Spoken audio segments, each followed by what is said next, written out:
In the vast criminal underworld of the Star Wars galaxy, where cutthroats, smugglers, and mercenaries operate beyond the reach of law and order, one name inspired both respect and fear. That name belonged to a Duros bounty hunter whose reputation for ruthlessness and efficiency became legendary. His wide-brimmed hat cast shadows across 100 worlds. His twin blasters delivered death with mechanical precision. His cold, calculating eyes saw opportunities where others saw only risk. This is the complete history of Cad Bane, the galaxy's most notorious bounty hunter. Long before the rise of the Empire, before the fall of the Republic, bounty hunters served as the unofficial enforcers of the galaxy's darker corners. They tracked fugitives, collected debts, eliminated problems that polite society preferred to ignore. Some operated with honor, adhering to codes and principles.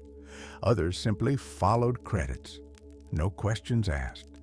Among this latter group, one hunter would rise above all others, becoming the standard by which all mercenaries measured themselves. But every legend has an origin. Every hunter once held a different name. Every professional killer was once just a child trying to survive. The streets of Duro.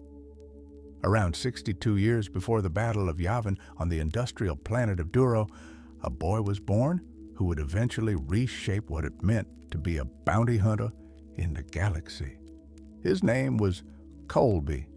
He would grow up never knowing his parents, never experiencing the warmth of family, never feeling the security that comes from belonging somewhere safe.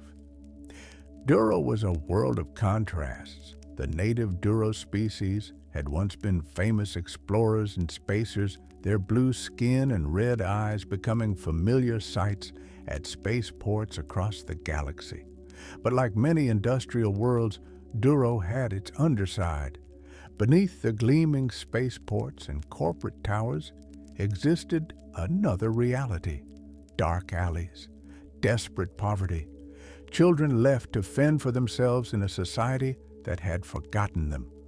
Colby and his best friend Nero were among these forgotten children. Both Duros, both orphans, they survived day by day on the crime-ridden streets of their city. Hunger was their constant companion. Danger lurked around every corner. Together, they developed the skills that street children must learn or perish. They learned to move unseen. They learned to read people, to spot marks, to identify opportunity in the chaos of urban life. Their days followed a grim routine. Wake in whatever sheltered spot they'd found the night before. Search through trash for anything edible. Watch the businesses and their customers looking for chances to steal food or credits. The store owners knew them and chased them away. The respectable citizens avoided eye contact, unwilling to acknowledge the suffering happening right in front of them. Other children had families to return to, homes to shelter them. Colby and Nero had only each other. One day, that changed. They were running a con. They'd perfected over weeks of practice. Colby would bump into a droid or a distracted pedestrian, creating confusion. Nero would create a distraction. In the chaos, they'd lift whatever food or small items they could carry. It was simple, effective, and kept them alive one more day. On this particular day, their mark was a protocol droid designated CB, carrying a container of food. The con went smoothly. Colby performed his collision, spilling the droid's bag. As CB tried to process what had happened, the boys pretended to help while actually pocketing the contents. Then they vanished into a nearby alley, their prize secured. What they didn't know was that someone had been watching, someone who recognized their talent. someone who saw potential in two hungry street rats. The gangster's name was Laszlo. He was a Duros himself, though older and bearing the marks of a hard life. He walked with a limp, the result of some past violence. His clothes suggested someone who had climbed out of the gutter but hadn't forgotten where he came from. When he approached the boys in that alley, they tensed, ready to run. But Laszlo wasn't security. He wasn't a law enforcer. He was something else entirely. Laszlo congratulated them on their skill. He tossed them a coin, calling it an investment. Then he walked away, leaving the boys to wonder what he meant. That coin represented more than currency. It represented possibility. It represented a way out of the endless cycle of hunger and fear. For children who had nothing, the attention of someone like Laszlo felt like salvation. They spent the coin on crunchies, a simple treat that most people took for granted, but to them was a luxury beyond measure. That night, on a rooftop under the stars, Colby told Nero about his parents, or rather, about the absence of them. He'd never known them, and he claimed not to miss them. What was the point of mourning something you'd never had? All that mattered was survival. All that mattered was the next meal, the next safe place to sleep, the next day of life. Below them, police sirens wailed as law enforcement chased some criminal through the streets.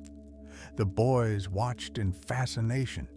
They were young enough to see excitement in the chase, old enough to know they were on the wrong side of that line between law and lawlessness. The next morning, Laszlo returned to collect on his investment. The education of a criminal Laszlo didn't waste time with pleasantries or false promises. He took Colby and Nero to an Aqualish's shop, a business that ran a backroom casino and competed with Laszlo's criminal interests. He wanted the place robbed, the competition eliminated. The boys would serve as lookouts and distractions. This was the moment that would define their diverging paths, though neither boy knew it yet. The job went wrong. Perhaps Laszlo intended it that way from the start, or perhaps the boys were simply unlucky. When the shooting started, when Laszlo moved to eliminate his rival, Nero was caught by police droids. The mechanized enforcers grabbed him, pulling him away from Colby, away from his only friend, into custody and a future neither of them could predict. Colby escaped. He fled with Laszlo and the gang, leaving Nero behind. Laszlo made it clear Colby was part of the family now. The price of that membership was abandoning his friend to whatever fate awaited him in the hands of the law. For a child desperate for belonging, for security, for someone to care whether he lived or died, Laszlo's acceptance felt like salvation. Colby had no way of knowing how dearly he would eventually pay for that sense of belonging. Years passed. Colby grew from a street urchin into a young man under Laszlo's tutelage. The gangster taught him more than just criminal skills. He taught him a philosophy. Look out for your own interests first. Trust no one completely. Respect strength. Show weakness to no one. Every interaction was a transaction. Every relationship was temporary. Loyalty lasted exactly as long as it served your purposes. Laszlo also taught by example. He wore a distinctive wide-brimmed hat, a leather coat, and constantly chewed on toothpicks. These affectations became part of his identity, markers of a man who had made something of himself in the criminal underworld. Colby watched and learned. He began to emulate his mentor, adopting similar mannerisms, similar style.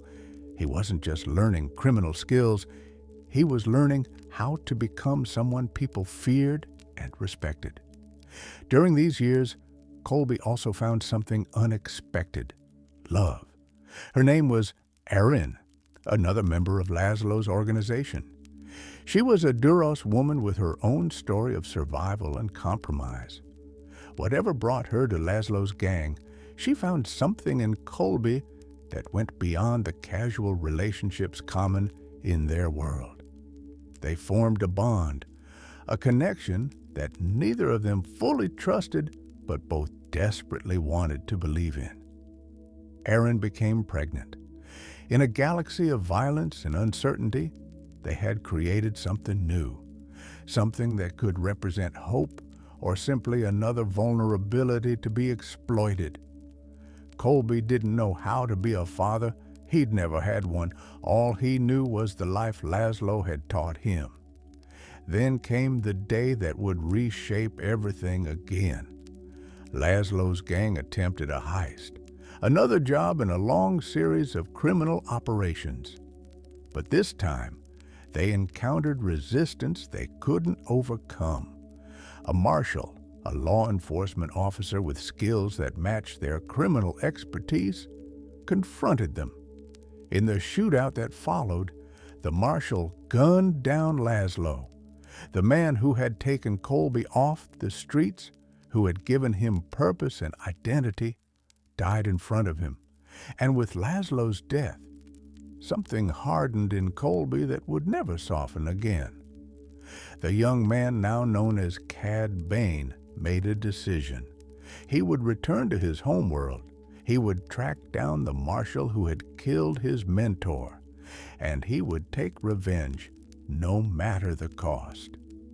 The point of no return, Bane returned to the neighborhood where he and Nero had once run through the streets as children, but the city had changed. Under proper law enforcement, under the guidance of officers who actually protected citizens rather than exploiting them, the area had improved. There was a small park now where children played safely. The businesses no longer barred their doors against street urchins. The transformation was striking, a testament to what communities could become when protected rather than preyed upon. But Bane saw none of that. He saw only his target. The marshal who had killed Laszlo walked those clean streets, proud of the changes he had helped bring about. He didn't recognize the young man in the wide-brimmed hat who started a fire as a distraction. He didn't realize he was being hunted until it was too late. When Bane confronted him, the marshal reached for his weapon. But Bane was faster. He'd been training for this moment, preparing for it, building toward it through all the years of anger and loss. His blaster cleared its holster with practiced speed. The marshal fell just as Laszlo had fallen, another body added to the endless cycle of violence. Erin had followed Bane back to their homeworld. She'd hoped to stop him, to pull him back from the darkness he was embracing. When she saw what he'd done, when she saw the cold satisfaction on his face after killing a man, she tried one final time to reach him. But it was too late. Bane was wounded in the confrontation, and in that moment of vulnerability, something happened that would haunt him for the rest of his life. Nero appeared. The childhood friend Bane had left behind all those years ago had taken a different path. While Bane learned to be a criminal, Nero had learned to be an officer of the law. He'd become a deputy, serving under the very marshal Bane had just killed. The two friends who had once stolen food together now stood on opposite sides of an unbridgeable divide. Nero arrested Bane. Erin, desperate to save Bane's life, convinced him to surrender, rather than force Nero to kill him. She may have loved Bane, but she could see what he was becoming. She knew that if he fought, he would die, and with him would die any chance for their unborn child to have a father, no matter how flawed. Bane went to prison on Toronto, rage burning in his heart. He felt betrayed by both his oldest friend and the woman he loved. He couldn't see that they had saved his life. All he could see was that they had prevented him from completing his revenge, had prevented him from walking the path he had chosen. In prison, hatred festered and grew. The birth of a legend, the years in prison changed Cad Bane on a fundamental level. Whatever hope, whatever softness, whatever capacity for trust that remained in him burned away, leaving only cold determination and an absolute commitment to self-interest. When he was eventually released on a technicality, the man who emerged from Toronto was no longer Colby, no longer even the young criminal who had worked for Laszlo. He was Cad Bane, and he had unfinished business. News of Bane's release reached his old neighborhood before he did. Fear spread through the community. The local officials knew what was coming. They remembered the murdered marshal.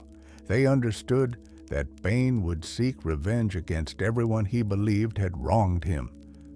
Nero, now a marshal himself, faced an impossible choice. The council advised him to leave, to let Bane come and go without confrontation. But Nero had spent years building something good in this community. He'd helped transform it from a crime-ridden nightmare into a place where children could play safely. He'd married Oren after Bane's imprisonment, providing stability and protection for her and the child she carried. He'd become a father to Bane's biological son, Isaac, raising the boy as his own. Nero couldn't run. He wouldn't run.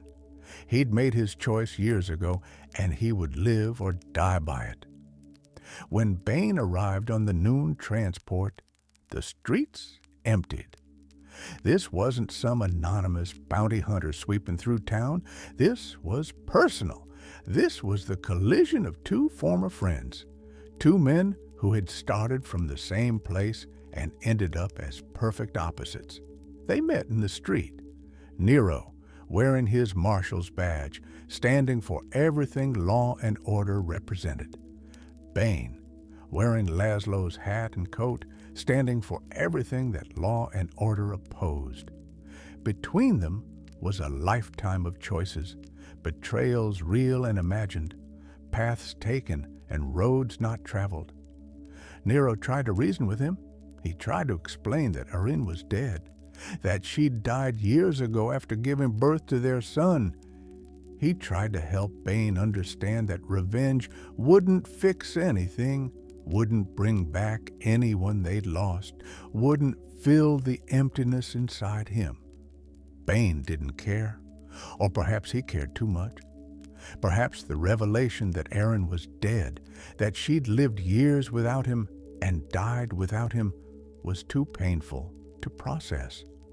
Perhaps learning that Nero had been the father Isaac knew and loved was too much of a betrayal to forgive. They drew. Bane was faster. He'd always been faster. That's what made him dangerous. Nero fell, dying in the street he'd tried to protect, in front of the child he'd raised, leaving behind the transformation he'd helped create. Isaac, just a boy, watched his father die. He didn't know the blue-skinned Duros who'd shot him was his biological father. He didn't understand the complicated history between the three adults who had shaped his life. All he knew was that the man who had loved him, who had taught him, who had been there for him, was dead. Bane looked at the boy. For just a moment, perhaps he saw something. Perhaps he recognized his own features in Isaac's face. Perhaps he understood what Nero had done, raising another man's child as his own, providing the stability and love that Bane himself had never received and would never give. But whatever Bane, felt in that moment it wasn't enough to change him. He turned and walked away. He left Isaac standing over Nero's body. He left the community he'd terrorized. He left the planet where he'd been born, and he never looked back. Cad Bane left Duro with nothing. No family, no friends, no connections to anything or anyone. He'd burned every bridge, severed every tie, eliminated every relationship that might have made him human. All that remained was his skill, his determination, and his absolute commitment to surviving in a galaxy that crushed the weak and rewarded the strong. He would become a bounty hunter, one of the best the galaxy had ever seen. But he would never again allow himself to care about another person. He would never again trust anyone with his vulnerability. He would never again make the mistake of believing in anything beyond credits and his own survival. The boy named Colby was truly dead now. Only Cad Bane remained. Into the underworld, the transition from small-time criminal to professional bounty hunter required more than just willingness to kill. The galaxy's criminal underworld operated on reputation, on proven ability, on demonstrable results. Bane needed training, equipment, and most importantly, he needed someone to teach him the ins and outs of the profession. That teacher was Jango Fett. Before his death at the Battle of Geonosis, before he became the template for the clone army, Jango Fett was widely acknowledged as the galaxy's preeminent bounty hunter. He wore Mandalorian armor, carried weapons that made him a match for multiple opponents, and had completed contracts that other hunters wouldn't dare accept. His reputation was unparalleled. His success rate was legendary. How Bane came to work with Jango remains partly shrouded in the past, but work together they did. Whether Jango took Bane on as a formal apprentice or simply worked alongside him on jobs, the Duros learned from one of the absolute best. Jango taught him to plan meticulously, to study targets thoroughly, to never underestimate an opponent, to always have an exit strategy, to ensure payment before taking unnecessary risks. But perhaps most importantly, Jango taught Bane something about reputation. A bounty hunter's most valuable asset wasn't their weapons or their ship. It was their name. A reputation for success, for efficiency, for getting the job done no matter how difficult, meant premium payments and respect from both clients and fellow hunters. A reputation for failure meant no work and no future in the profession. Bane absorbed these lessons completely. He understood that every job contributed to his reputation. Every successful contract made the next one more lucrative. Every impossible task completed made his name more valuable. He began to approach bounty hunting not just as a way to survive, but as a craft to be perfected. During this period, Bane also acquired his most constant companion, though calling it a companion might be generous. Todo 360 was a techno-service droid, a small hovering machine designed for technical tasks and support operations. How Bane came to possess Todo isn't definitively known, but the droid became an integral part of his operations. Their relationship was complicated. Todo was loyal, capable, and surprisingly brave for a droid. He could hack security systems, interface with computers, scout dangerous locations, and provide technical support that multiplied Bane's effectiveness. But Bane treated the droid with casual cruelty, dismissing his contributions, threatening to deactivate him, and showing no appreciation for his efforts. Yet, despite this abuse, Todo remained devoted to his master, always ready to help, always willing to follow Bane into danger. Perhaps Todo represented the only relationship Bane could maintain. A droid couldn't betray him like Nero had. A droid couldn't die and leave him like Aaron had. A droid was a tool, and tools didn't require trust or vulnerability. Whatever the psychological implications, Todo and Bane became an effective team, their skills complementing each other perfectly. Bane also began assembling his distinctive equipment during this period. The wide-brimmed hat he wore wasn't just an affectation. It was Laszlo's hat, a tangible connection to his criminal mentor, a symbol of the path he'd chosen. The long coat protected advanced systems and concealed weapons. The breathing tubes embedded in his cheekbones served multiple purposes. They allowed him to operate in hostile environments, and they may have also protected him from force-based attacks like mind tricks, as certain gases and chemical mixtures could increase resistance to such manipulation. His wrist gauntlets were marvels of criminal engineering.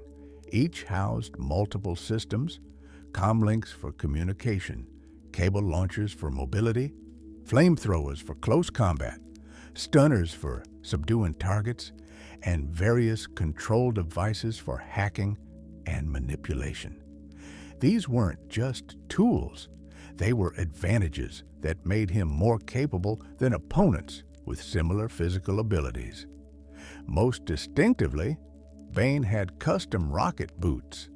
Unlike traditional jetpacks that mounted on the back, these small rocket thrusters attached to his boots, giving him impressive mobility and the ability to achieve limited flight. They were powered by Metrinoman jetpack thrusters, reliable systems that had saved his life on numerous occasions. The boots couldn't sustain flight as long as a full jetpack, but they offered advantages in combat situations, allowing sudden bursts of speed, rapid changes in direction, and the ability to gain high ground when needed. His primary weapons were twin LL-30 Blastech blaster pistols, custom built to his specifications. These weren't standard-issue weapons. They were perfectly balanced for his quick-draw style, optimized for both accuracy and rapid fire. Bane practiced constantly with these blasters, developing a draw speed that rivaled or exceeded any gunslinger in the galaxy. That speed would save his life repeatedly and end many others. Working in the shadows. As Bane's reputation grew, so did the scope of his contracts. He moved beyond simple bounties into more complex operations, high-risk kidnappings, assassinations of well-protected targets, theft of secured items. His willingness to take any job, combined with his growing track record of success, made him increasingly valuable to the galaxy's criminal elite. During this period, approximately 33 years before the Battle of Yavin, Bane accepted a contract from one of the most dangerous beings in the galaxy, Darth Maul. At this point, Maul was still the Sith apprentice of Darth Sidious, operating in the shadows as the Sith Order prepared to enact their revenge against the Jedi. Maul needed someone to help him acquire a very specific prize, a Jedi Padawan who was being auctioned by a criminal syndicate. The auction itself was a testament to how depraved parts of the galaxy had become. Criminal organizations captured a Jedi apprentice and were selling them to the highest bidder, as if sentient beings were commodities to be traded. Maul wanted the Padawan not for ransom or leverage, but simply to satisfy his bloodlust and test his combat skills. Bane joined Maul's team of bounty hunters for this operation, alongside other notorious figures, including Aurra Sing. The group purchased the Padawan from a Mugen gang, then immediately betrayed and attacked them, seizing the Jedi by force. The violence was sudden and brutal, showing no regard for their former business partners. When their ship crashed on a moon, they faced retaliation from the syndicate's hunters. Bane helped fight off waves of attackers, demonstrating the cold efficiency that would become his trademark.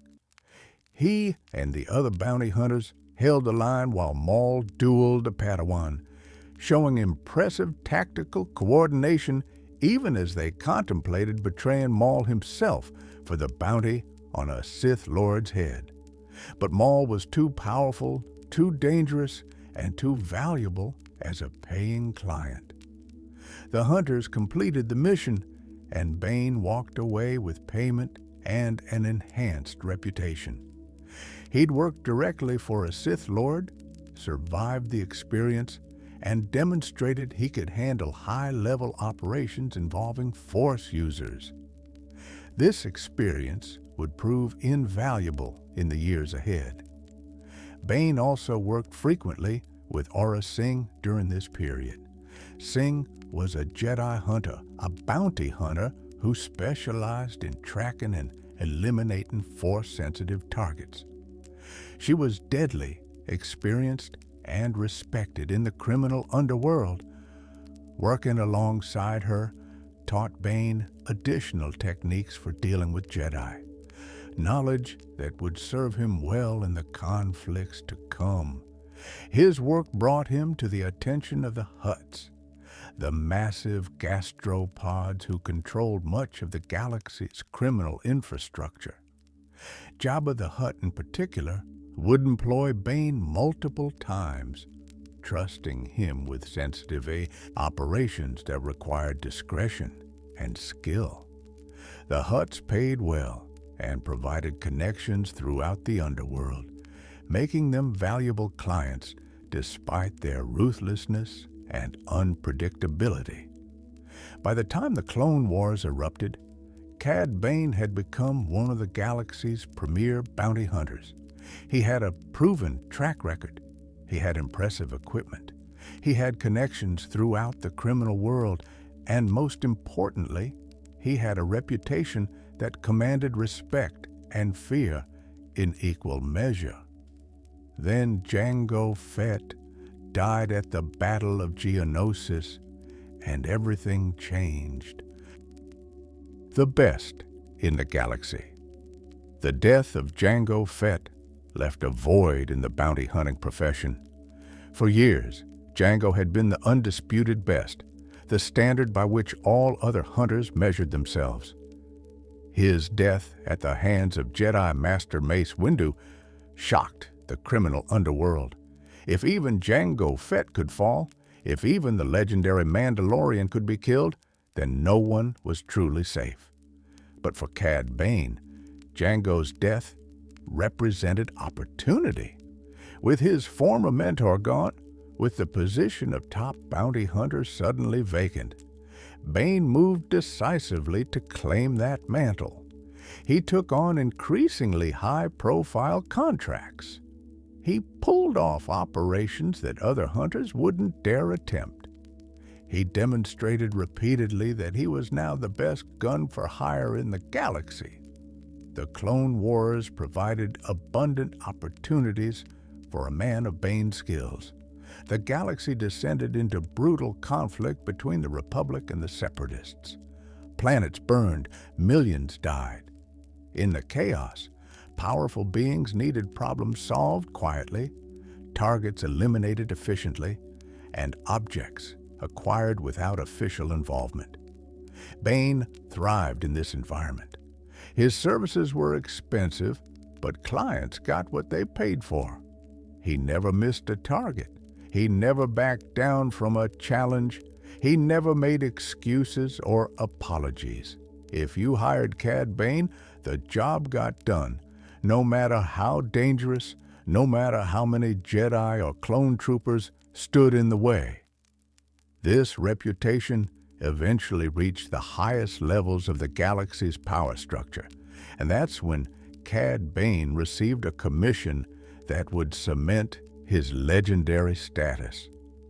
Darth Sidious, the Dark Lord of the Sith, who secretly manipulated both sides of the Clone Wars from his position as Supreme Chancellor Palpatine, had a problem. He needed something stolen from the most secure location in the galaxy, the Jedi Temple on Coruscant. The hostage crisis.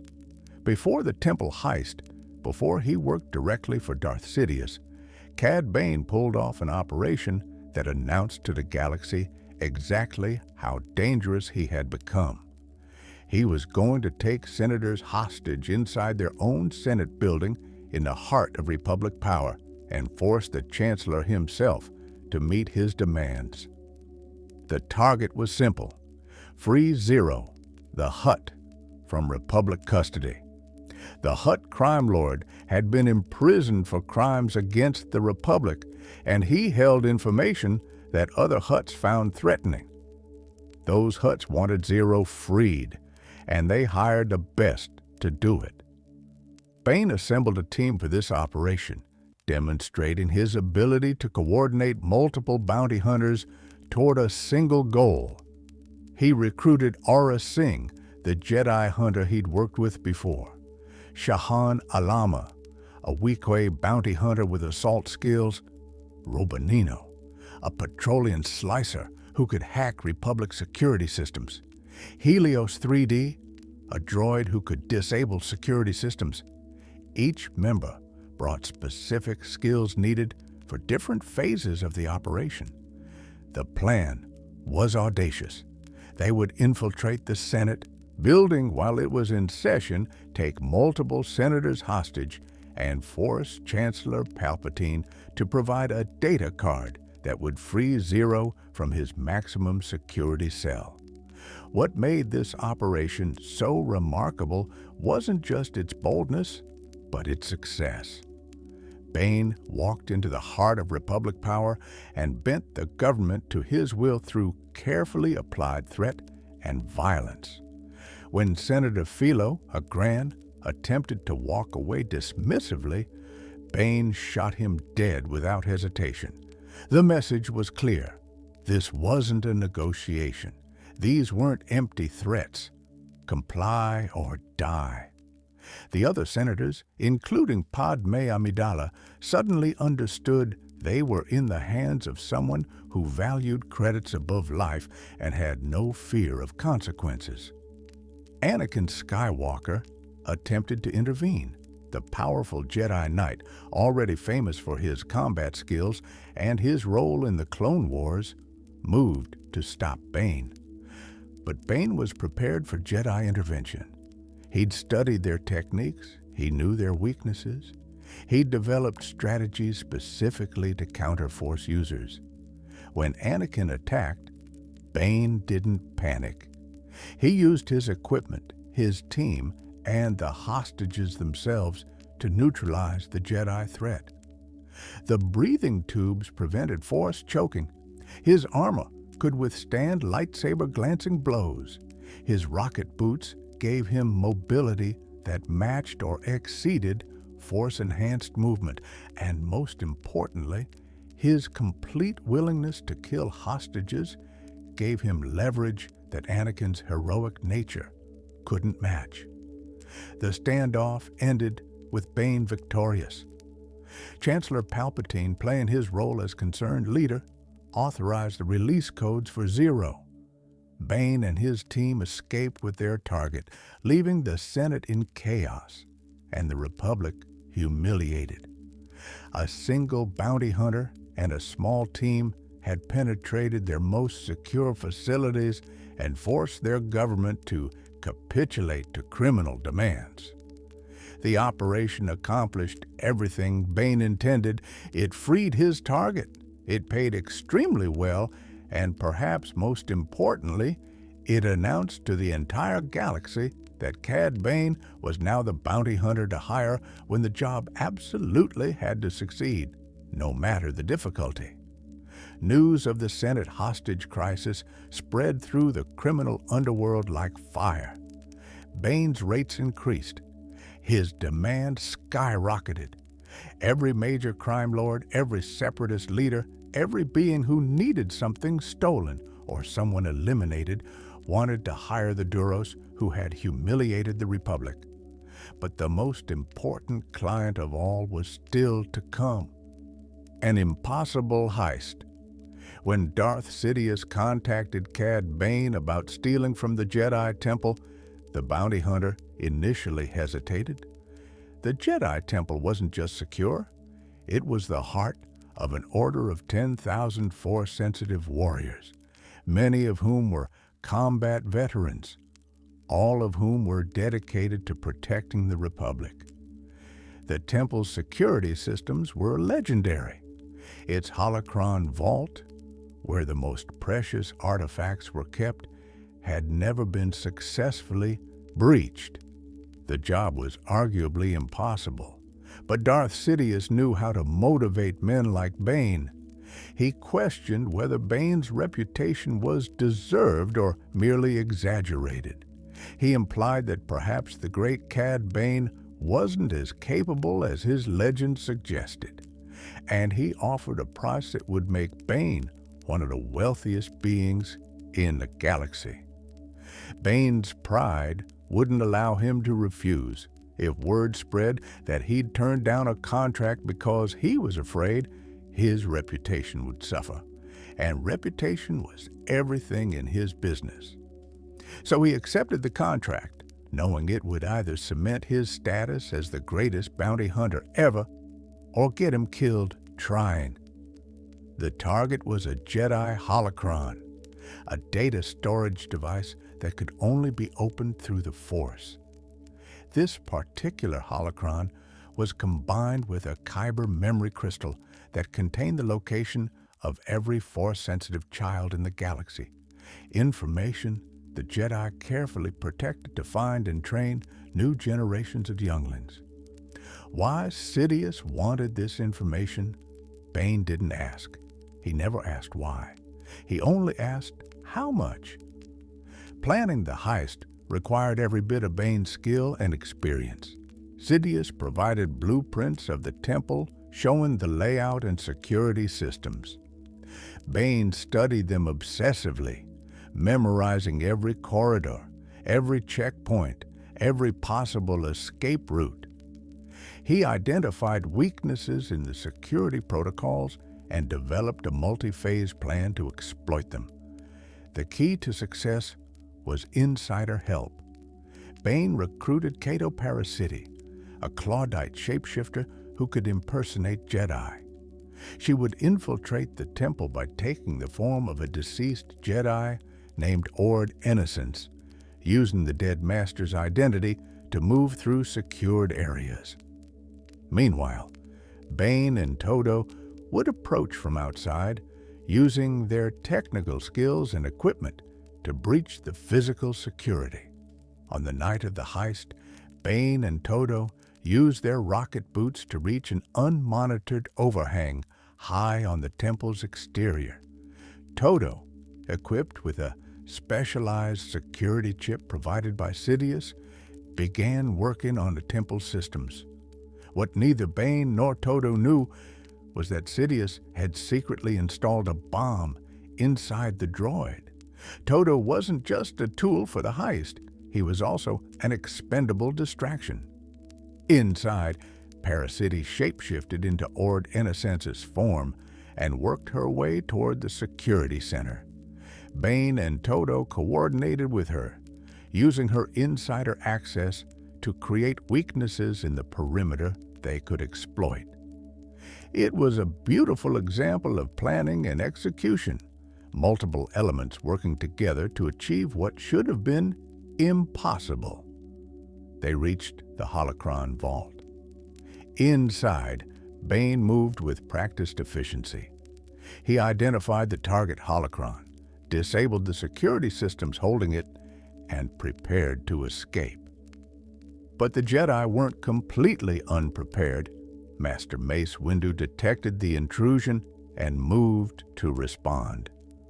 Todo, trying to bluff his way past Windu, claimed to be a simple maintenance droid. But Windu wasn't fooled.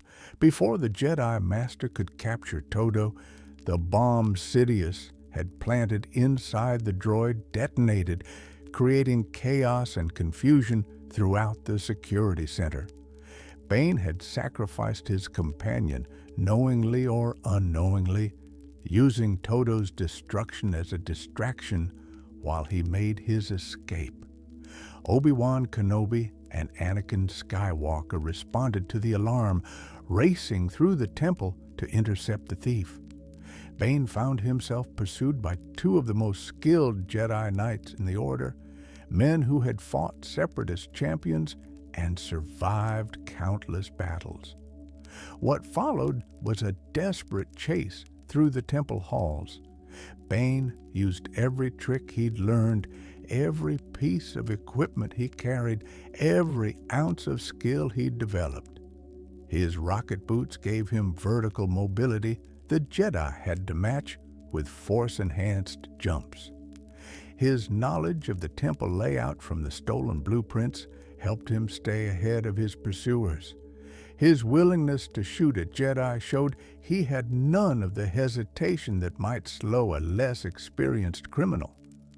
The chase led to the temple's exterior. Bane reached his ship, but the Jedi were right behind him. In a final desperate move, he engaged his rocket boots at maximum thrust, using the burst of speed to reach his ship before the Jedi could catch him. Lasers from Jedi lightsabers missed by inches. The Force nearly grabbed him, but Bane was too fast, too prepared, too determined. He escaped Coruscant with a holocron, having accomplished what no criminal in history had managed, successfully robbing the Jedi Temple. The operation cost him to do, but droids could be rebuilt. It cost him more than a few close calls with death, but he'd survived, and it earned him a place in history as the only bounty hunter ever to penetrate the heart of the Jedi Order and escape with their most precious artifacts. But Darth Sidious's plans for Cad Bane were just beginning. The torture of a Jedi Master. With the holocron stolen, Sidious needed the next piece of his puzzle. The holocron contained data, but that data was encrypted and could only be accessed with a kyber memory crystal. This crystal was kept separately from the holocron, carried by specific Jedi Masters who served as keepers of this precious information. Bane's next contract was to capture one of these keepers and force them to activate the holocron using the crystal. The target was Bola Ropal, a Rhodian Jedi Master stationed on Deveron. Sidious arranged for Separatist forces to attack the planet, providing Bane with military support for the operation. Battle droids, ships, and weapons backed the bounty hunter, turning what would normally be a covert operation into a military assault. Bane led the attack with cold precision. His forces overwhelmed the defenders. He captured both Bola Ropal and the kyber crystal the Master carried. Then, with his prizes secured, he prepared to fulfill his contract by making the Jedi activate the holocron. What followed revealed something important about Cad Bane's character. He wasn't sadistic. He didn't enjoy causing pain. But he also didn't hesitate to use whatever methods achieved his goals. If torture was the tool required, he would use it without hesitation or regret. Bane brought Bola Ropal to an interrogation chamber on his ship. He politely asked the Jedi Master to activate the holocron. Ropal, understanding what the information contained and knowing it would put thousands of children at risk, refused, so Bane tortured him. The bounty hunter used specialized equipment designed to cause maximum pain. Electric shocks coursed through Ropal's body. Force cage fields restricted his movement while amplifying his suffering. Bane watched dispassionately, occasionally asking if the Jedi was ready to comply. otherwise simply letting the torture continue. This scene demonstrated the gulf between the Jedi and someone like Bane. To Ropal, the lives of Force-sensitive children across the galaxy were worth protecting even at the cost of his own suffering. To Bane, they were merely data that he'd been paid to acquire. Their potential danger, their innocence, their futures, none of it mattered. Only the contract mattered. Ropal endured the torture until his body failed. The Jedi Master died under Bane's interrogation, never revealing the information, never activating the holocron. Even facing unbearable agony, he held to his principles. Bane's response to this act of heroic sacrifice was pure frustration. He'd lost his means of accessing the holocron. He needed another Jedi, another Force user who could activate it. That's when Anakin Skywalker arrived with a Republic fleet. The Republic had tracked Bane to Deveron and launched a counterattack. Anakin, commanding from his flagship Resolute, destroyed most of the Separatist support ships. Only Bane's vessel remained, and Anakin disabled its hyperdrive, trapping the bounty hunter in the system. Now Bane faced a serious problem. He was stuck in hostile territory with Republic forces closing in. He had a holocron he couldn't access, and he'd just killed the Jedi Master who could have opened it for him. But Cad Bane didn't panic. He adapted. Anakin and his Padawan Ahsoka Tano boarded Bane's ship, along with a contingent of clone troopers. They came to rescue Ropal and recover the holocron, not knowing the Master was already dead. Bane lured them deeper into his ship, preparing a trap that would turn disaster into victory. The bounty hunter deactivated the ship's gravity, creating a zero-gravity environment where Jedi advantages were reduced. His familiarity with his own ship, combined with his rocket boots, gave him mobility the invaders initially lacked. He systematically picked off clone troopers, reducing the numbers against him. Then he captured Ahsoka.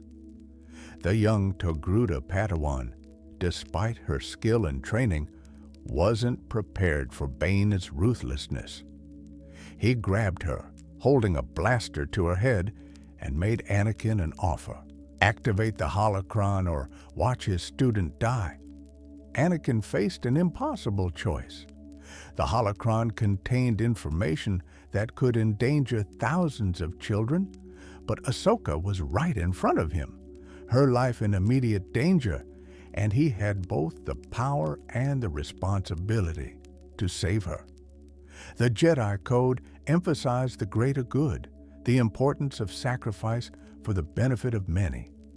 But Anakin had never been very good at following the code when people he cared about were threatened. He opened the holocron. The kyber crystal interfaced with the artifact, revealing the locations of Force-sensitive children across the galaxy. Bane recorded the information, now possessing exactly what Darth Sidious had hired him to obtain. He'd completed the first part of his contract despite the loss of Ropal, despite the Republic's intervention, despite facing two of the Order's most capable warriors. Now, he just had to escape. Bane released Ahsoka and made his move. He fought his way toward an escape pod, using his equipment and knowledge of the ship to stay ahead of pursuit. In the chaos, he eliminated clone trooper Denal, stole the soldier's armor, and hid Denal's body where it wouldn't be immediately found. When the Jedi reached what appeared to be Bane's last stand, they found Denal standing over the bounty hunter's body. The clone reported killing Bane in combat. The body looked right. Everything seemed to confirm that the notorious bounty hunter was finally dead. But Anakin sensed something wrong. He could feel through the Force that Bane was still alive still on the ship somewhere. When Ahsoka found green Duro's blood that didn't match the injury on the supposed corpse, the deception became clear.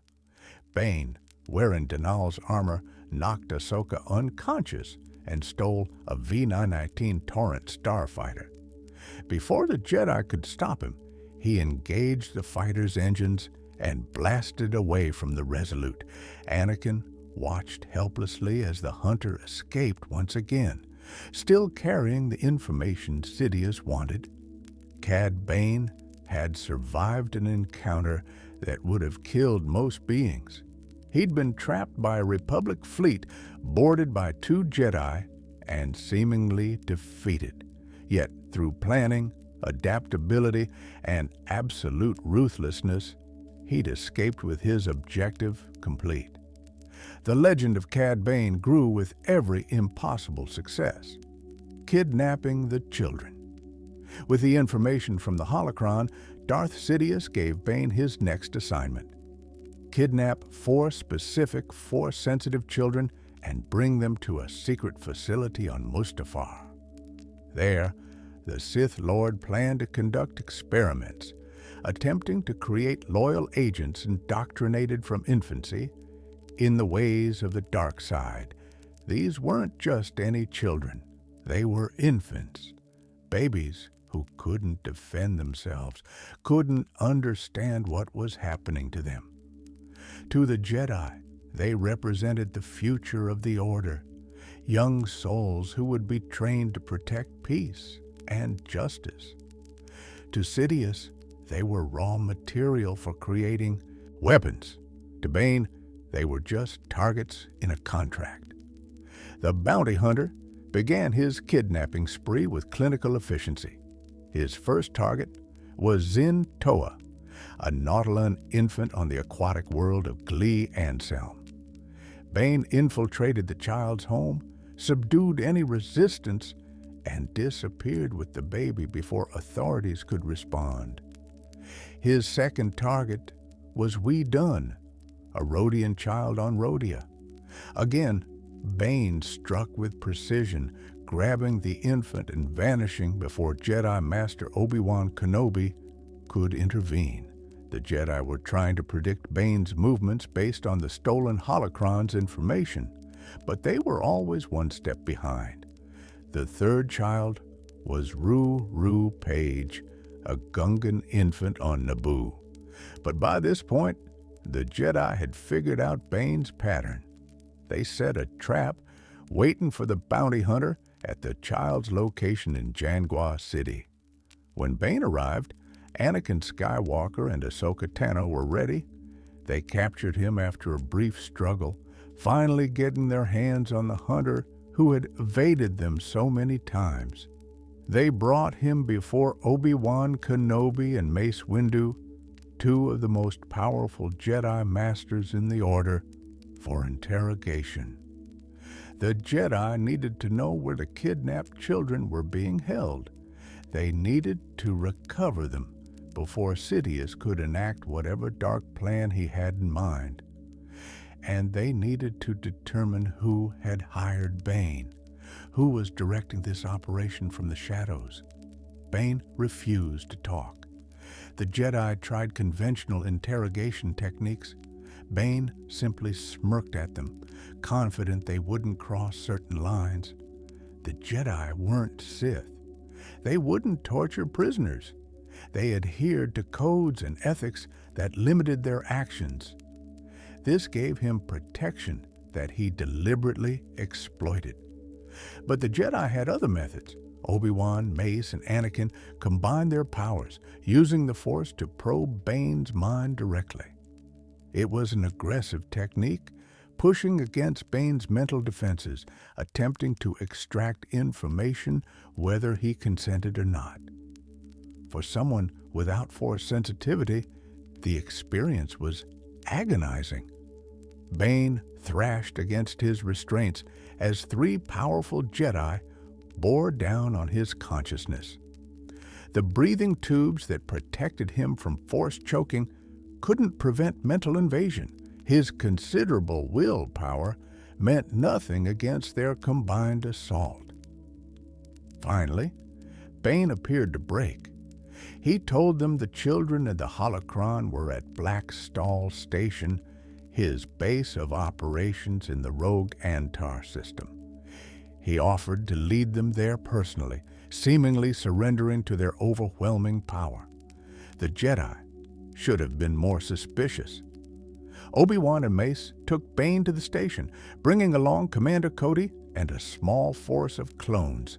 What they found was a trap. Bane led them directly to the holocron, but the children weren't there. The moment Mace reached for the artifact, he triggered hidden sensors that activated automated defense turrets throughout the station. Blaster fire filled the corridors. The Jedi defended themselves with their lightsabers, deflecting shots while trying to locate and disable the turrets. In the chaos, Bane reached a hidden escape pod and jettisoned from the station. Behind him, automated systems triggered the station's self-destruct sequence. The Jedi barely escaped with the holocron before the station exploded. They'd recovered one objective, but the children were still missing, and Bane had escaped again. The bounty hunter had endured mental torture, appeared to surrender, and still managed to escape while setting a trap that almost killed 2 Jedi Masters. While Obi-Wan and Mace dealt with the trap at Black Stall Station, Anakin and Ahsoka investigated a lead from Bane's ship. They found volcanic ash on the hull of the Xanadu Blood, Bane's starfighter. A review of fueling records revealed Bane had visited 4 planets: Gli Anselm, Rhodia, Naboo, and Mustafar. Only Mustafar was volcanic. Only Mustafar wasn't on the list of planets with targeted children, which meant Mustafar was where Bane had taken the kidnapped infants. Anakin and Ahsoka rushed to the volcanic world, racing against time to save the children from whatever dark fate Sidious had planned for them. What they found on Mustafar was a secret facility suspended over a river of lava, automated by droids, designed for Sith experimentation. Inside were Zin Toa and Wee Dun, the 2 children Bane had successfully kidnapped. Surgical droids prepared to conduct procedures that would have irreparably damaged or destroyed these infants in Sidious's quest to create dark side agents. The Jedi rescued them just in time, destroying the facility and preventing the experiments from taking place. Bane had succeeded in 2 of 4 kidnappings, earning a significant payment from Sidious. The fact that the Jedi ultimately rescued the children didn't change that. He'd completed his part of the contract. What happened afterward wasn't his responsibility. From a purely professional standpoint, the operation was a success. He'd stolen from the Jedi Temple, tortured a Jedi Master, escaped capture by a Jedi multiple times, kidnapped 2 Force-sensitive children, and survived confrontations that would have killed lesser hunters. His reputation as the galaxy's premier bounty hunter was now unquestionable, but the Jedi would never forget. Cad Bane had proven himself their enemy in the most personal way possible. He'd threatened their order, killed one of their masters, and kidnapped innocent children. Every Jedi in the galaxy now knew his name, his face, and the depth of his willingness to commit atrocities for credits. The stage was set for many more confrontations between the Duros hunter and the Jedi Order. The hunt for Zero Cad Bane's operations weren't always for the Separatists or Dark Lords of the Sith. Sometimes his clients were the very criminals he'd helped before, needing new services in the ever-shifting landscape of galactic politics. Zero, the Hutt, the flamboyant, crime lord Bane had freed from Republic custody during the Senate hostage crisis, had a problem. He'd recorded damaging information about the Hutt Council's dealings, evidence that could bring down the most powerful Hutts in the galaxy. When Zero escaped Hutt custody on Nal Hutta, both the Jedi and the Hutt Council wanted him found. The Council hired Cad Bane to track Zero down and retrieve the evidence before the Jedi could. This put Bane in direct competition with Obi-Wan Kenobi and Quinlan Vos, two extremely skilled Jedi masters who were conducting their own investigation. The hunt began on Nal Hutta at Zero's mother's home. The matriarch reluctantly revealed that Zero had fled to Teth, an old hiding place. Bane and Todo left immediately, but the Jedi were close behind, tracking the same leads. On Teth, Bane discovered that he was too late. Zero had been murdered by Sy Snootles, his former lover, who had already delivered the Council records to Jabba the Hutt. The target was dead, and the evidence was gone. For most bounty hunters, this would have been the end of the mission, a failure to report to their clients. But Bane's reputation wasn't built on giving up easily. When Obi-Wan and Quinlan caught up to him at Zero's corpse, a confrontation erupted. Bane found himself facing two Jedi masters simultaneously, both wielding lightsabers, both enhanced by the Force. By any reasonable assessment, he should have been quickly defeated and captured. Instead, Bane held his own in one of the most impressive displays of his anti-Jedi tactics. He used his wrist flamethrowers to create zones of fire that the Jedi had to avoid. His blasters fired constantly, forcing the Jedi to deflect while advancing. His rocket boots gave him three-dimensional mobility, allowing him to position himself advantageously while the Jedi were limited to the ground. His cable launcher let him swing between positions, creating unexpected angles of attack. In the chaos of combat, Bane managed to disarm Quinlan Vos, literally grabbing the Jedi Master's lightsaber. For a brief moment, the bounty hunter held a weapon only Force users typically wielded. He didn't ignite it, didn't attempt to use it in combat. The lightsaber was merely a tool to accomplish his goal, escape. Bane retreated to his ship with Todo, using the confusion and the terrain to break contact with the pursuing Jedi. He'd survived another encounter with multiple Force users, adding to his growing legend as someone who could fight Jedi and win. The operation wasn't a complete success. Zero was dead. The evidence was already delivered to Jabba. But Bane had recovered what information he could, engaged two Jedi Masters, and escaped unharmed, and further enhanced his reputation as someone who could operate effectively even against the galaxy's most powerful warriors. The droid incident. Not every operation Bane conducted was a major heist or confrontation with the Jedi. Some were simpler, though no less important to his pattern of operations. Before the Senate hostage crisis, Bane needed one crucial piece of information to make his plan work: the Senate building's complete blueprints. This mission was far less dramatic than his later operations, but it showed Bane's meticulous planning. He couldn't just walk into the Republic's architectural archives and request sensitive information. He needed access to secure databases without triggering alarms. The solution was to kidnap droids who had access to those databases. Bane and Helios 3D, another droid bounty hunter, identified their targets: C-3PO and R2-D2, protocol and astromech droids belonging to Senator Padme Amidala.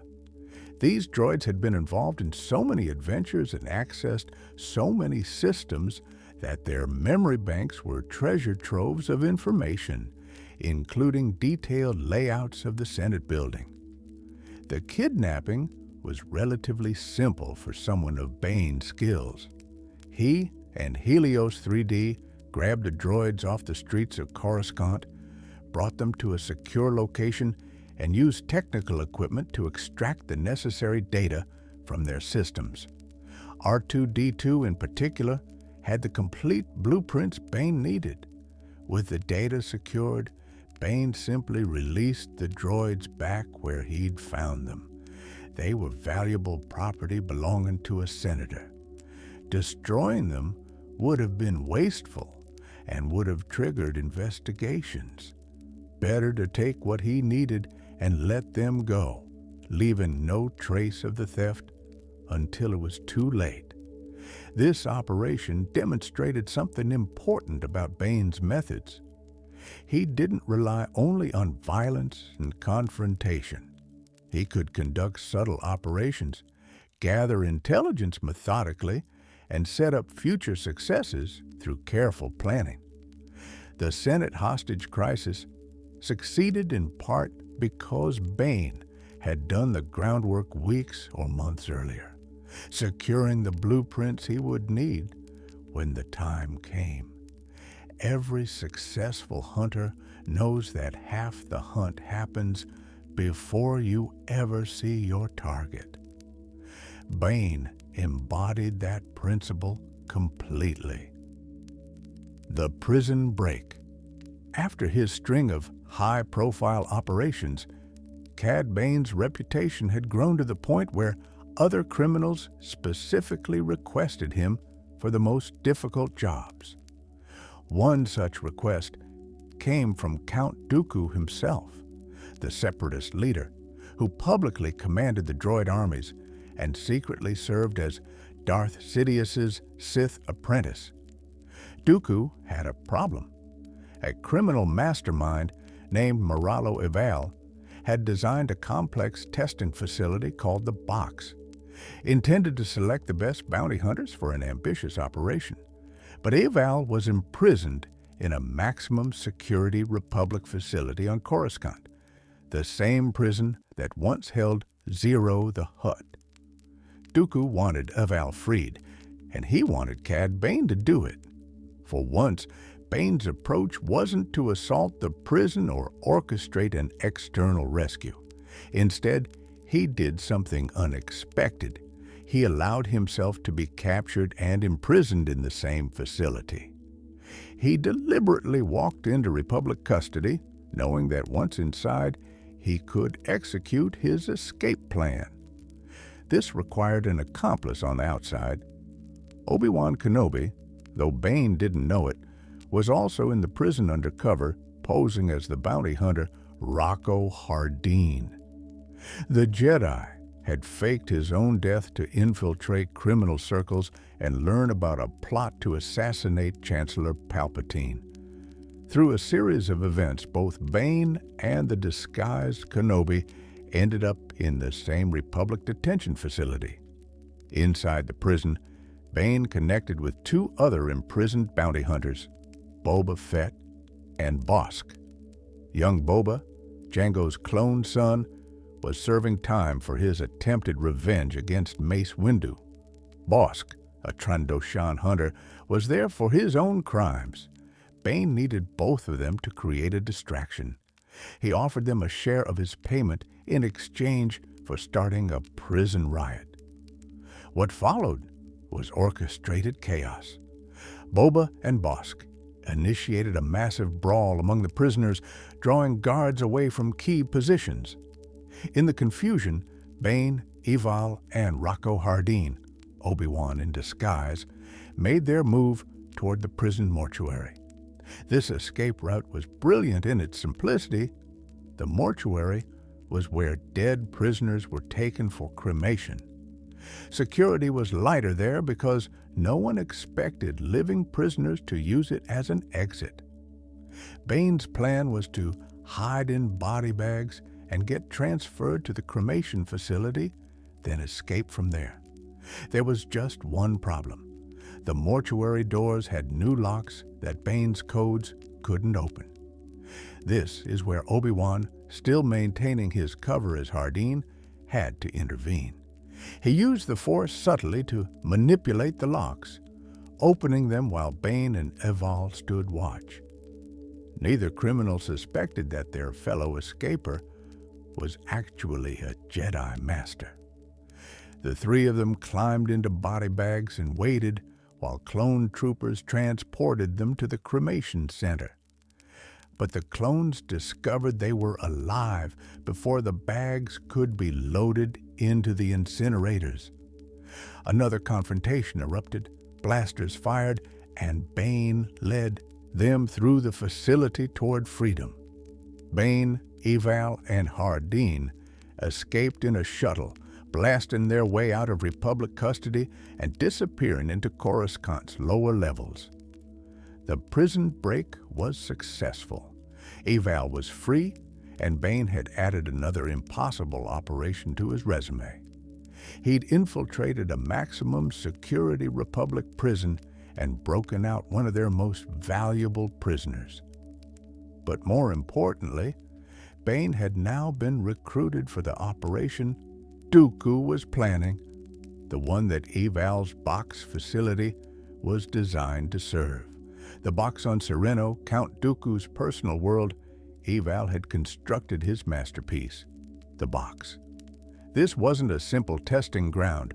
It was a deadly obstacle course designed to identify the absolute best bounty hunters in the galaxy by putting them through scenarios that would kill anyone less than exceptional. Dooku had recruited approximately 20 bounty hunters for this test. The survivors would be hired for the most ambitious assassination plot of the Clone Wars, killing Supreme Chancellor Palpatine on Naboo during a public festival. Among the assembled hunters was some of the most notorious names in the profession. Embo, the Cuzo hunter known for his distinctive hat shield, Twazi, a Findian mercenary, Duro, a Parwan bounty hunter, and of course, Cad Bane and the disguised Obi-Wan Kenobi. Eval explained the rules. The box would present a series of challenges. Hunters who failed challenges would die. Those who succeeded would proceed to the next test. Only the survivors would be hired for the assassination. The first challenge seemed simple.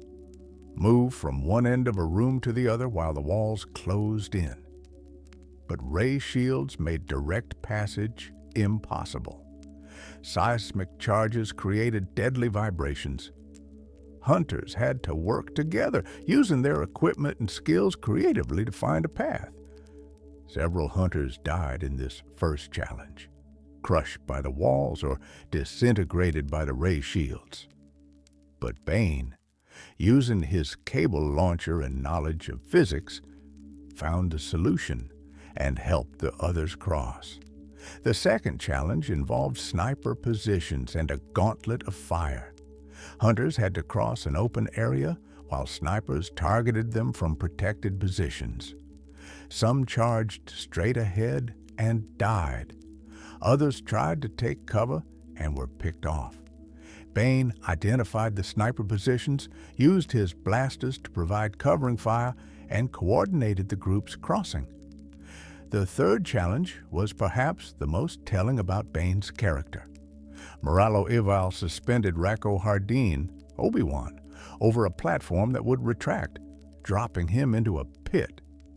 Eval wanted to kill Hardeen remotely, simply by pushing a button, because he suspected the bounty hunter was holding back. Bane objected, not because he cared about Hardeen, not because he had any moral objection to killing, but because the method offended his sense of proper combat. If you were going to kill someone, Bane argued, you should do it like a man, face to face, not by pushing a button while safe and distant. This was a glimpse into Bane's code. He had no compassion, no empathy, no hesitation about killing. But he did have standards about how killing should be done. Remote, cowardly killing was beneath someone who claimed to be a real bounty hunter. Eval dismissed Bane's concerns and pressed the button anyway, but the mechanism malfunctioned, giving Kenobi's fellow hunters time to rescue him. The box continued to malfunction, suggesting sabotage, though nobody knew Kenobi was responsible. Challenge after challenge followed. Each was more deadly than the last. Each eliminated more hunters. By the time the testing concluded, only 5 remained: Bane, Eval, Hardeen, Embo, and Twazi. Dooku announced the final phase. They would travel to Naboo for the actual assassination attempt during the Festival of Light. The box's survivors would form the core team, with Cad Bane as the field leader. This appointment was significant. Moralo Evil had designed the box and organized the operation, but Dooku recognized that Bane's experience and reputation made him the better choice for leading the actual mission. Eval was relegated to a support role, much to his frustration. Obi-Wan, still undercover, now had to figure out how to stop an assassination plot while surrounded by the galaxy's deadliest bounty hunters, led by someone who had proven he could outsmart Jedi. The Naboo operation, the Festival of Light on Naboo, was one of the galaxy's most celebrated events, drawing crowds from across the Republic. Chancellor Palpatine's attendance had been announced weeks in advance. It was the perfect opportunity for an assassination, which is exactly why it was also the perfect trap. The Republic knew about the plot through Obi-Wan's undercover work. Jedi and clone forces prepared countermeasures ready to prevent the assassination and capture the hunters. But they had to be subtle. If they revealed their knowledge too early, the hunters would disappear and future plots would be harder to detect. Cad Bane led his team through Naboo's streets, finalizing their plan. Each hunter had a role. Duraun would provide a distraction. Twazi would handle communications. Embo would serve as muscle. Eval claimed he had a special weapon that would penetrate Palpatine's security. But Bane had suspicions about Rocco Hardeen from the beginning. The hunter asked too many questions. He seemed too interested in the details of the plan. Small things, subtle inconsistencies that most would miss, triggered Bane's instincts. When the operation commenced, Bane watched Hardeen carefully, and when the Jedi sprang their trap, revealing their presence and the fact that they knew about the assassination plot, Bane's suspicions were confirmed. Hardeen had been the leak. What followed was chaos. Clone troopers surrounded the area. Jedi moved to capture the hunters. Dooku, observing from a distance, realized his plot was compromised and fled. The carefully planned assassination dissolved into desperate combat as the hunters tried to escape. Bane confronted Hardeen directly. The two fought, and during the struggle, Hardeen's disguise began to fail, revealing his true appearance. To Bane's shock, the bounty hunter he'd worked with for days, who he'd suspected but not exposed, was actually Obi-Wan Kenobi, one of the most famous Jedi masters in the galaxy. A Jedi had infiltrated their group, had survived the box, had nearly completed the mission while surrounded by bounty hunters who would have killed him instantly if they'd known. Bane realized he'd been outplayed in a game he thought he was winning. In the resulting battle, most of the hunters were captured. Moralo Eval died trying to escape. Embo and some others managed to disappear into the chaos. But Cad Bane, despite everything, escaped once again. He slipped through the Jedi's cordon, vanished into Naboo's terrain, and made his way off-world before the Republic could lock down spaceports. The assassination plot failed. Palpatine was never in danger. The whole event had been a setup to capture the conspirators. But Bane had survived another operation where he'd been surrounded by Jedi and Republic forces, adding yet another escape to his legendary reputation. The mentor and the student. The relationship between Cad Bane and Boba Fett was complicated, layered with history that stretched back to before either of them had been what they would become. Jango Fett had known Bane, had possibly mentored the young Duros in the early stages of his bounty hunting career. When Jango died at Geonosis, that connection transferred in a strange way to his cloned son. Young Boba, desperate to follow in his father's footsteps, looked up to the hunters who had worked with Jango. Aura Singh had taken him on missions, teaching him through harsh experience and even harsher lessons. But Cad Bane, as the hunter who'd replaced Jango as the galaxy's best, represented something else. Proof that you could rise to the top, that you could become legendary through skill and reputation alone. They crossed paths during the Clone Wars, working near each other in the criminal underworld. They even ended up in the same prison where Bane recruited Boba to help with his escape. But their relationship was never warm or paternal. Bane had no interest in being a father figure. He had no desire to nurture potential or develop another hunter's career. However, Bane did recognize that he owed Jango something, or at least that taking the role of top bounty hunter from a dead man created certain obligations. When opportunities arose, he would work with Boba, teach him through example, pass on knowledge that might keep the young hunter alive. An unfinished arc of the Clone Wars would have explored this relationship more deeply. The story, which was planned but never completed due to the series' cancellation, would have shown Bane and Boba working together on Tatooine, rescuing a child kidnapped by Tusken Raiders. It would have demonstrated their dynamic. Bane's cold professionalism contrasted with Boba's youth and developing skills. But more importantly, the arc would have revealed Bane's true motivation. He wasn't mentoring Boba out of kindness or obligation to Jango's memory. He was training Boba to be good enough to challenge, to be the rival that Bane never got to face in Jango. Bane wanted to prove he was better than Jango Fett, but Jango was dead. So he would make Jango's son into a worthy opponent, then defeat him, thus proving his superiority. The arc would have culminated in a confrontation between mentor and student.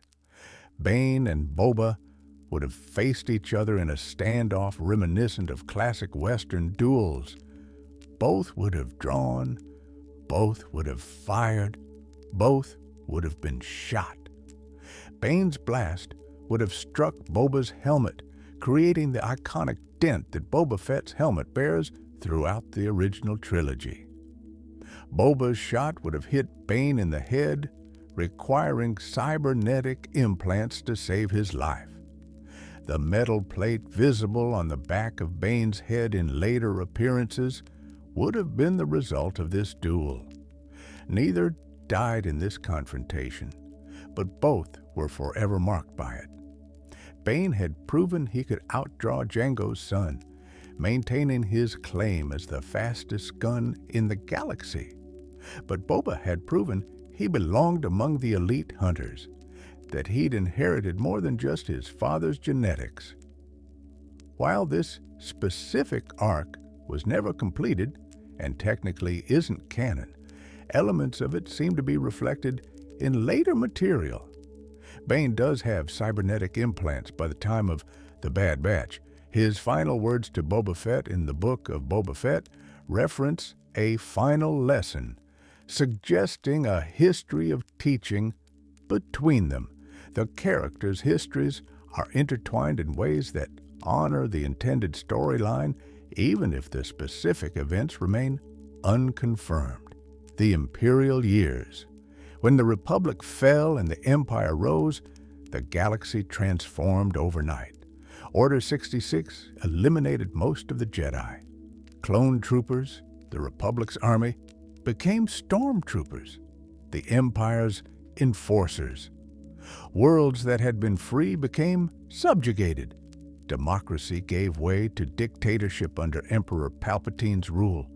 For most citizens, this was catastrophic. For bounty hunters like Cad Bane, it was simply a change in government, a shift in who paid for services. Bane adapted to the new regime without hesitation or moral concern. The Empire needed bounty hunters for the same reasons the Republic had. Fugitives needed to be tracked.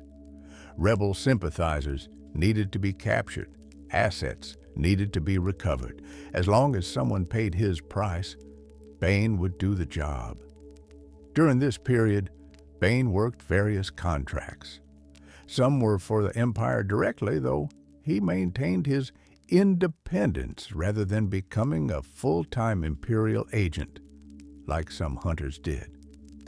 He preferred the flexibility of freelance work, being able to choose his contracts rather than being bound to a single employer. He also continued working for criminal organizations. The Hutts still needed hunters.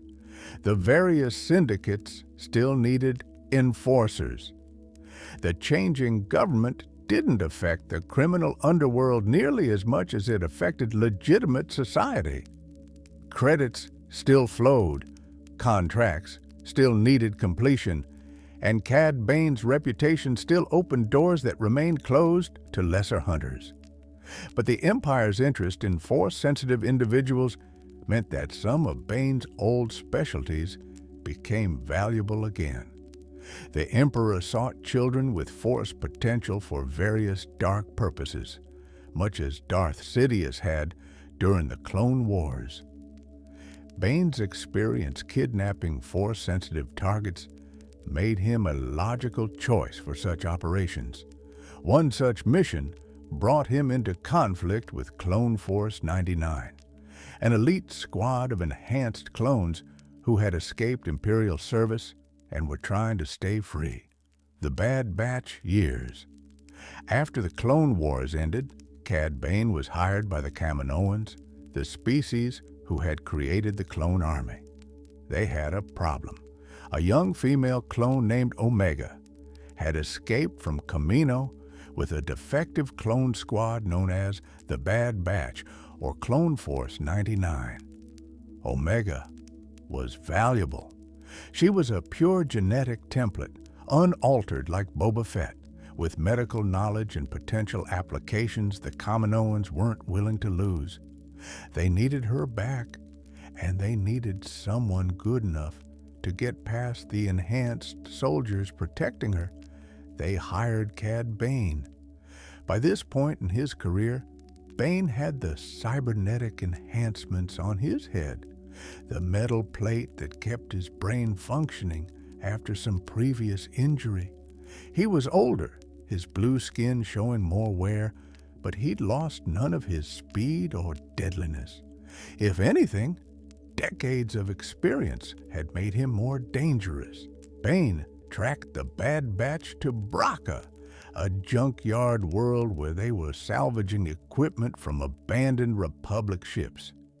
He arrived while Imperial forces were also attacking the squad, using the chaos to his advantage. Where the Empire relied on overwhelming force, Bane relied on precision and timing. He confronted Hunter, the squad's leader, in a dramatic standoff. The enhanced clone was fast, trained by some of the galaxy's best military instructors, equipped with advanced gear, but Hunter had never faced anyone quite like Cad Bane. They drew simultaneously. Both fired. Bane was faster. Hunter went down, shot in the chest by Bane's perfectly placed blaster bolt. The enhanced clone survived only because his armor absorbed most of the impact. But the message was clear.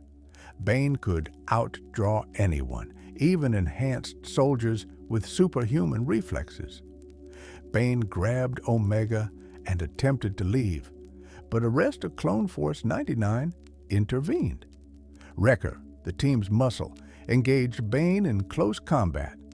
Tech worked to counter his equipment advantages. Echo coordinated their response. And from the shadows, another hunter was watching.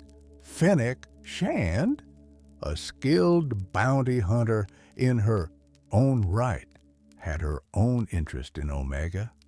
She'd been hired by different parties with different goals, and she couldn't allow Bane to complete his contract. The confrontation between Bane and Fennec was a clash of professional excellence. Both were elite hunters. Both had reputations built on successful operations. Both understood combat at a level that transcended mere skill, reaching something closer to art. Fennec used the environment, her agility, and her intimate knowledge of how hunters like Bane operated. She positioned herself perfectly, took the shot when Bane was most vulnerable, and demonstrated why she was considered one of the best in her generation.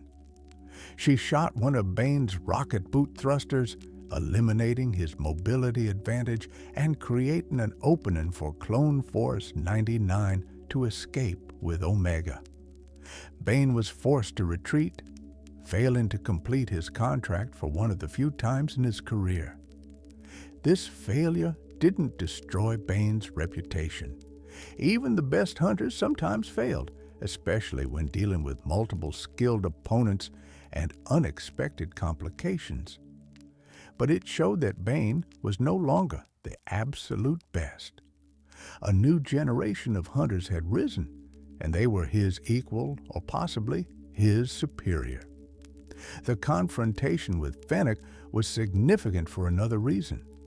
Years later, she would be present at Bane's final mission, standing on the opposite side, having chosen a different path than the one Bane walked. She represented something Bane could never become, a hunter who had found something worth more than credits. The Book of Boba Fett. Nearly 30 years passed between Bane's appearance in The Bad Batch and his return in the Book of Boba Fett. Almost 3 decades of unchronicled operations, contracts, and hunts.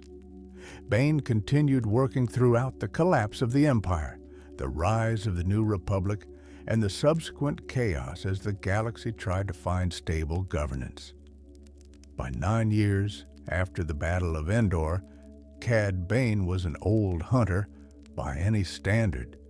He'd operated for more than 40 years, had survived countless confrontations with Jedi, Sith, clone troopers, and rival hunters. He should have retired decades ago. Most beings didn't last even a quarter as long in his profession before dying or being captured. But Bane kept working. Perhaps because it was all he knew. Perhaps because he had nothing and no one to retire to. Perhaps because he'd eliminated every other aspect of his identity except being a bounty hunter, and without that, he wouldn't know who or what he was.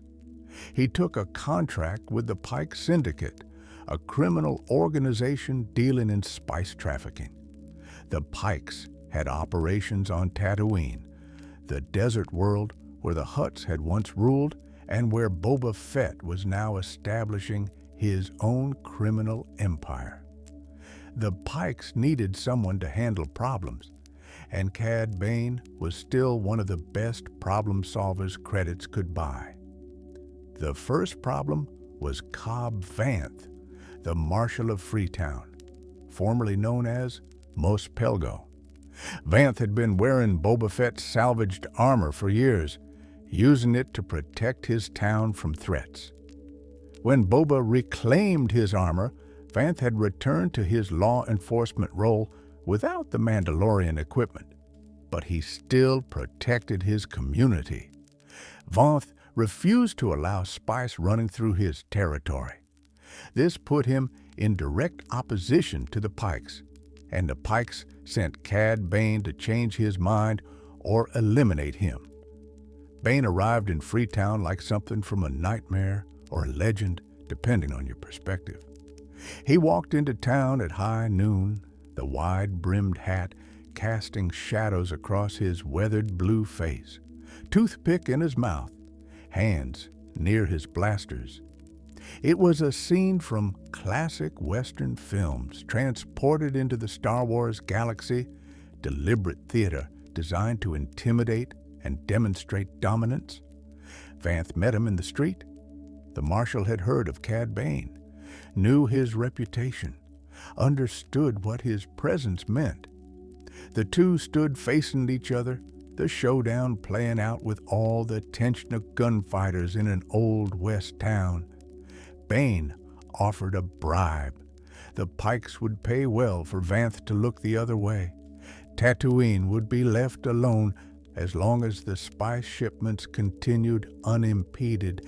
Everyone would profit, and no one needed to die. Vanth refused. He'd helped build Freetown from a lawless settlement into a community. He wouldn't let it become a criminal highway no matter how much the Pikes paid. He chose principle over survival, knowing exactly what that choice would cost. They drew. Bane was still faster, even after decades. His blasters cleared their holsters in a blur of motion that even augmented reflexes couldn't match. He shot Vanth and the deputy standing beside him before either could fire. The marshal collapsed, apparently dead, proving once again that Cad Bane was the quickest draw in the galaxy. But Vanth had been protected by Mandalorian armor under his clothes, a precaution left by friends who understood what was coming. The armor saved his life, though he appeared dead to everyone watching. Bane's shots had been perfectly placed, but perfect placement meant nothing against Beskar. Bane left Freetown believing the problem was solved. He'd made his point. Opposition to the Pikes meant death. The intimidation factor of killing a marshal in front of his own people would keep others in line. Then he traveled to Mos Espa for the final confrontation. The last stand Boba Fett had taken control of Jabba's former palace, claiming the position of daimyo of Mos Espa. He was attempting to rule differently than previous crime lords, establishing protection and order rather than simple exploitation. This put him at odds with the Pike Syndicate, who wanted Tatooine for their spice operations. War came to Mos Espa. The Pikes brought an army of mercenaries. Boba assembled defenders from among the citizens, the reformed Gamorrean guards, the Mods who had joined him, and allied forces from the Mandalorian Din, Djarin, and Fennec Shand. Cad Bane arrived during the battle, walking through the conflict like he was taking an afternoon stroll. Blaster fire ricocheted around him, droids exploded, people died, and Bane kept walking, unhurried, certain, moving toward his true target, Boba Fett. When they finally stood face to face, years of history hung between them. Bane, the mentor who taught Boba some of what he knew. Boba, the student who'd surpassed his teachers through experience and growth. They'd both changed since their last meeting. Boba had found something beyond credits and killing. Bane had only grown colder, more isolated, more committed to his dying profession. Bane mocked Boba's transformation. He taunted him about the Tusken Raiders who'd taken Boba in, the family Boba had found and lost. Bane revealed that the Pikes had killed them, not the swoop gang that Boba had blamed. The cruelty in the revelation was calculated, designed to throw Boba off balance, to make him angry and sloppy. For a moment, it worked. Boba's composure cracked. The pain of losing his Tusken family, compounded by learning he'd killed innocents in revenge, destabilized him. Then Bane said something that revealed everything about their relationship. "I'll give you the same chance I gave your old man." This confirmed what fans had long suspected. Bane and Jango had a history. Bane may have owed Jango something, may have worked with him, may have even considered him a rival or something close to a friend. But when it came down to it, Bane had given Jango a chance, which in Bane's philosophy meant a fair fight, a quick draw, the opportunity to prove who was fastest. Now he was offering the same to Boba. Not mercy, not kindness, just professional respect. The acknowledgement that Boba deserved to face him properly. Bane continued, "I'm a killer. I've killed many fathers. You'll be no different." And there it was, the absolute core of who Cad Bane was.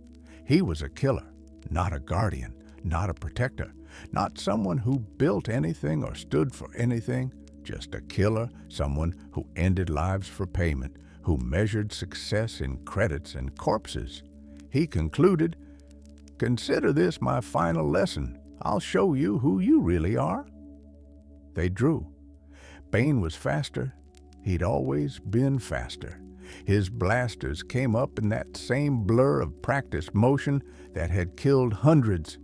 He fired first, the shots perfectly placed for Boba's center mass. But Boba Fett had learned more than just how to be fast. His time with the Tusken Raiders had taught him their fighting arts, including the use of the gaffy stick, their traditional weapon. While Bane drew his blasters, while everyone watching expected another gunfighting duel, Boba used the stick. He struck Bane across the body, the impact powerful enough to stagger even through armor. Then he drove the sharpened end of the gaffy stick into Bane's chest, piercing his armor, penetrating deep into his body. Cad Bane looked down at the weapon embedded in his chest. Perhaps in that moment, he finally understood what Boba had become. Not just another bounty hunter, not just another killer, but someone who'd learned there were things worth more than credits, skills beyond just shooting fast, ways of being that Bane had never considered. Bane collapsed. The fastest gun in the galaxy, the hunter who'd survived Jedi, Sith, clone armies, and Imperial forces, died in the sand of Tatooine, killed by the student he'd tried to shape in his own image but who had chosen a different path. His last lesson had failed. He'd wanted to show Boba who he really was, to prove that Boba was just another killer like him. Instead, Boba had shown Bane something the old hunter could never understand. That being able to kill didn't mean you had to define yourself by killing. That speed and skill were tools rather than identities. That there were other ways to be strong. Cad Bane's body lay in the street where so many of his victims had fallen. The age of lone gunfighter bounty hunters was ending. The galaxy was changing, and Bane, who'd never changed, who'd committed absolutely to a single path decades ago, had reached the inevitable end of that road. Legacy Cad Bane's life was a study in contrasts and consistency. He came from nothing, rose to the absolute peak of his profession, and remained there for decades through skill, determination, and absolute commitment to his chosen identity. He'd survived encounters that should have killed him. He'd succeeded in operations that others called impossible. He'd fought Jedi masters and lived. He'd stolen from the heart of the Jedi Temple. He'd taken senators hostage in their own government building. By any objective measure, Cad Bane was one of the most successful bounty hunters in galactic history. But his success came at a price that might have been too high, though Bane himself would never have admitted it. To become what he became, he'd eliminated every human connection. He'd killed his childhood friend. He'd abandoned his son. He'd rejected everyone who tried to care about him.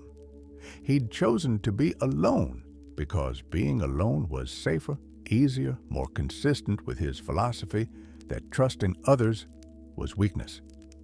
The tragedy of Cad Bane, if his life can be called tragic, is that he was trapped by his own success.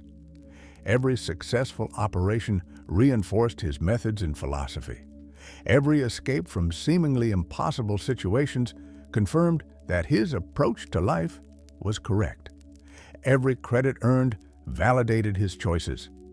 But what did he actually have at the end? No family, no friends, no legacy beyond fear and corpses, no one who mourned him, no one whose life was better because he'd existed. He died alone, as he'd lived alone, having spent his entire adult life ensuring no one could get close enough to hurt him. Bane represented something important in the Star Wars universe. He showed that you didn't need the Force to be dangerous.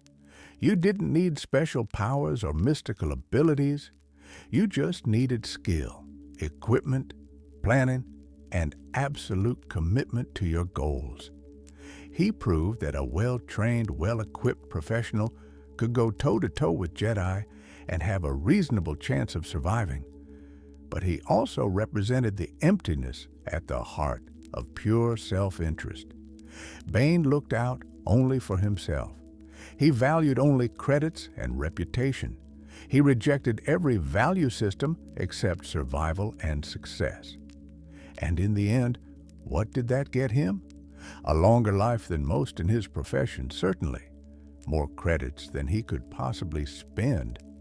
A reputation that would outlast his death, but also a life devoid of meaning, connection, or anything that transcended the immediate transaction of money for services. He was the perfect mercenary, the ultimate professional killer, the best bounty hunter in the galaxy. And he was hollow at the core, a man who'd eliminated everything that made life worth living in pursuit of being good at killing. When historians and chroniclers remember Cad Bane, they'll note his successful operations. They'll document the jobs he completed, the targets he eliminated, the objects he stole. They'll describe his distinctive appearance, his impressive equipment, his incredible speed. They'll recount his battles with Jedi and his escapes from capture. But will they understand what drove him? Will they comprehend how a street orphan became the galaxy's most feared bounty hunter? Will they recognize that his strength was also his weakness? That his absolute commitment to self-interest made him powerful and pathetic simultaneously? Perhaps not. Perhaps Bane will be remembered simply as a name in the criminal underworld's history, a cautionary tale for young hunters about what happens when you're good enough to last too long, when you outlive your era and become a relic challenging the changing times. Or perhaps he'll be remembered as the last of a breed, the final example of a type of bounty hunter that the galaxy no longer creates. In an age of clone troopers, stormtroopers, and organized military forces, the lone gunfighter walking into town to solve problems had become anachronistic. Bane persisted through his era and into the next, refusing to adapt, refusing to change, holding on to his identity even as the galaxy moved past the archetype he represented. In his final moments, bleeding out in the sand of Tatooine, did Cad Bane feel regret? Did he wonder about the paths not taken, the choices he could have made differently? Did he think about Nero, the friend who'd become a marshal and built something good before Bane killed him? Did he think about Isaac, the son he'd never known? Did he think about Aaron, who'd loved him enough to try to save him from himself? Probably not. Regret requires believing things could have been different.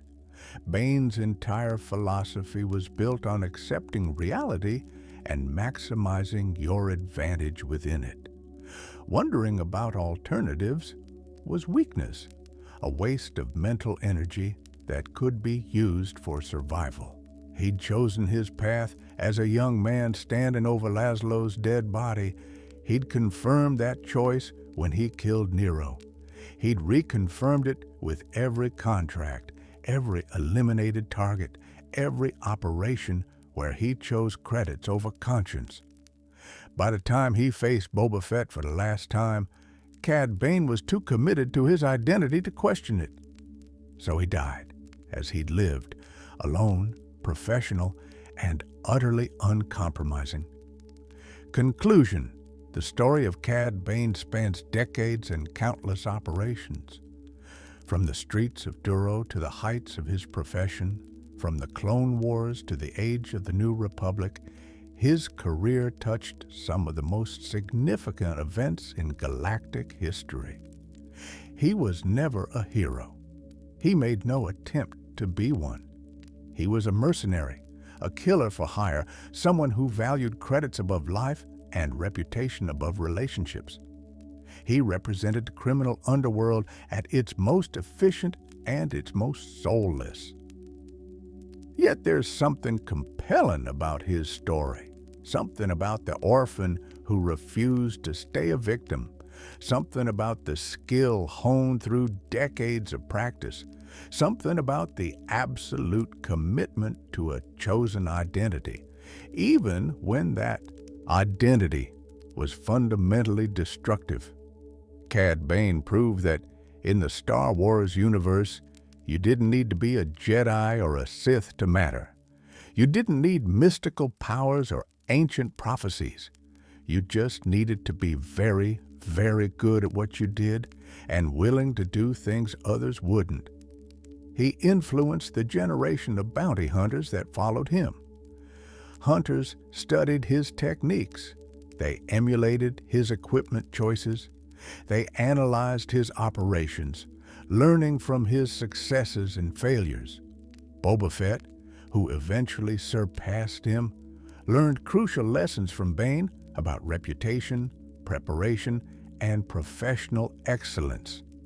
But Bane also served as a warning about the cost of pure mercenary thinking. He showed what happens when you eliminate every consideration except success and survival. He demonstrated the emptiness at the heart of a life built solely on violence and transaction. In the end, Cad Bane was exactly what he'd always been, the best at what he did, and someone who'd given up everything else to achieve that excellence. He was a legend, a cautionary tale, and a reminder that in a galaxy of heroes and villains, some beings simply choose to be professionals. His legacy lives on in the countless operations that became textbook examples for future bounty hunters. His methods influenced how criminals approached difficult targets. His equipment choices shaped what hunters considered necessary gear. His confrontations with Jedi became case studies in how to fight Force users and survive. But most significantly, Cad Bane's life demonstrates something fundamental about choice and consequence. Every decision he made pushed him further down his chosen path. Every bridge he burned removed options for different futures. By the time he realized, if he ever did, that his path led nowhere worth going, he'd traveled too far to turn back. So, when we remember Cad Bane, we remember the blue-skinned Duros in the wide-brimmed hat, toothpick in mouth, blasters at his sides, walking toward his next contract with absolute confidence.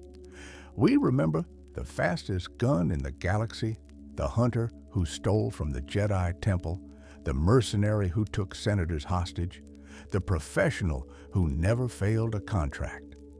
But we should also remember the boy named Colby, who starved on the streets of Duro, who lost his friend, who never knew his parents, who was taught that survival meant sacrificing everything else.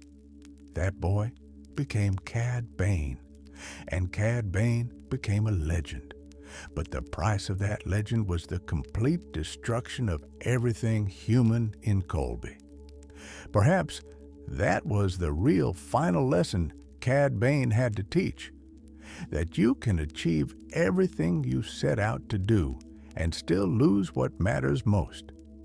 That professional excellence without human connection is just efficient emptiness. That being the best at killing doesn't make you the best at living. Boba Fett learned that lesson standing over Bane's body. He'd been taught by Bane, had learned crucial skills from him, had even carried some of his philosophy. But Boba had also learned from the Tusken Raiders about community, from Fennec Shand about loyalty, from his experiences about the difference between surviving and having something worth surviving for. The age of Cad Bane ended on Tatooine. The age of a different kind of bounty hunter, one who might actually be more than just a killer, was beginning. The galaxy moved on. New threats emerged. New heroes arose, and somewhere in the criminal underworld, young hunters heard stories about the Duros who'd been the best, who'd fought Jedi and survived, who'd walked into impossible situations and walked back out. Some of them learned the right lessons from those stories. Others learned the wrong ones, but all of them remembered the name, Cad Bane.